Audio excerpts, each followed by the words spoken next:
That's all it is, Miles. A leap of faith. Like, what's up, danger? Like, what's up, danger? For the past 5 years, I've thought that Into the Spider-Verse was a truly special, once-in-a-blue-moon kind of movie that a sequel couldn't possibly hope to live up to. And I'm glad to report that I was wrong, because Across the Spider-Verse is every bit the visually stunning, emotionally engaging, cinematic rollercoaster its predecessor was. It's a much bigger and more ambitious movie, but it's just as focused and intimate and character-driven. The nearly 2.5-hour runtime might grate against some people. It's the longest animated film ever produced in the United States. But the movie is fast-paced, and it doesn't waste a second. It keeps moving from set piece to set piece. It's jam-packed with great sight gags and action beats, and the emotional beats have plenty of room to breathe. This video will contain major spoilers for Across the Spider-Verse, so tread lightly. The voice cast are firing on all cylinders once again. Shameik Moore and Haley Steinfeld are more comfortable than ever in the roles of Miles and Gwen. They managed to bring a ton of depth and personality to these characters with their voices alone. These aren't just cartoon characters, they're lifelike human characters that you can really relate to. Jake Johnson's Peter B. Parker gets a much smaller role this time around, but he still nails every joke delivery and has a compassionate speech ready for Miles when he needs it the most. Plus, it's great to see Peter in dad mode, trying to balance his responsibilities as a superhero with his responsibilities as a father. We don't get to see much of the other Spider people from the first movie, but there are some great new additions in their place. I particularly loved Daniel Kaluuya as Hobie Brown, a sort of punk rock, anti-establishment version of Spider-Man. Every time he was on screen, Kaluuya's laid-back, understated line deliveries brought the house down. How are you even cooler under your mask? I was this cool the whole time.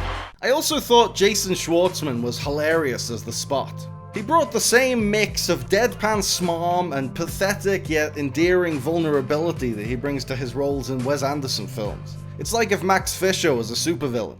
I like your nurse's uniform, guy. These are OR scrubs. Oh, are they? I thought Miguel O'Hara was maybe a bit underdeveloped as the main bad guy. Oscar Isaac is terrific as always, but we don't really get a solid explanation for why all the other Spider people idolize him, or why he hates Miles so much. It's possible that some of these answers are being withheld for the third movie, but for the time being, it seems like he's just being a dick to be a dick. Oh, come on, you know I'm being a dick to be a dick. I'm just being a dick to be a dick. The whole thing about maintaining the canon felt a bit too meta to be a relatable character motivation.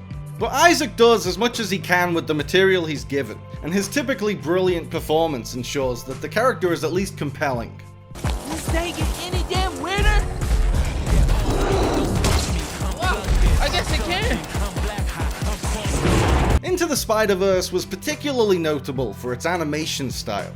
Animated movies had fallen into a bland house style as they all strived for a realistic look as opposed to a stylized look. But that was really restrictive, because animation has unlimited visual potential. If an animator can imagine it, it can go in the movie. Into the Spider-Verse flew in the face of standard movie animation, with a kind of textured 2D aesthetic. And that aesthetic has since influenced films like The Bad Guys and Puss in Boots: The Last Wish. Across the Spider-Verse continues to push the boundaries of animation.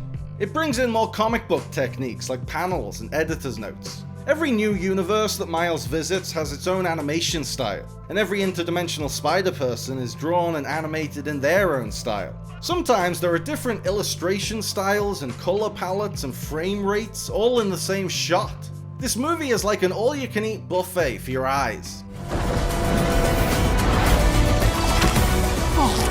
Who's that? A lot of people at the screening I was in seemed to be really pissed off by the to-be-continued cliffhanger ending. Well, that was only part one. It's a cliffhanger. Maybe they should have left part 1 in the title so people wouldn't get the wrong idea. I can see why people might be annoyed by the cliffhanger. Whereas Empire Strikes Back and Infinity War felt like complete standalone stories in spite of their unresolved conflicts, Across the Spider-Verse definitely feels like an incomplete story. It's more Dune than Empire. It's very much the first half of a story. But I didn't think the cliffhanger ending was a letdown. I thought it was great.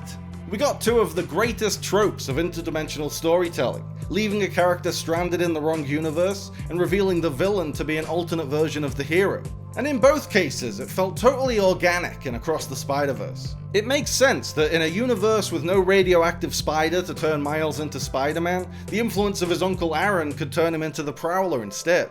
And the wrong universe setup is a great excuse to rally all the spider people together to save Miles. The filmmakers pulled off the Silence of the Lambs fake-out spectacularly. The editing makes it look like Gwen is following Miles home before revealing they're in completely different universes. It sets up the rug pull beautifully. I can't wait to see how it all pays off in Beyond the Spider-Verse, or as it should have been called, Across the Spider-Verse Part 2, to avoid confusion. And then I looked at my uncle and... let me guess. He died?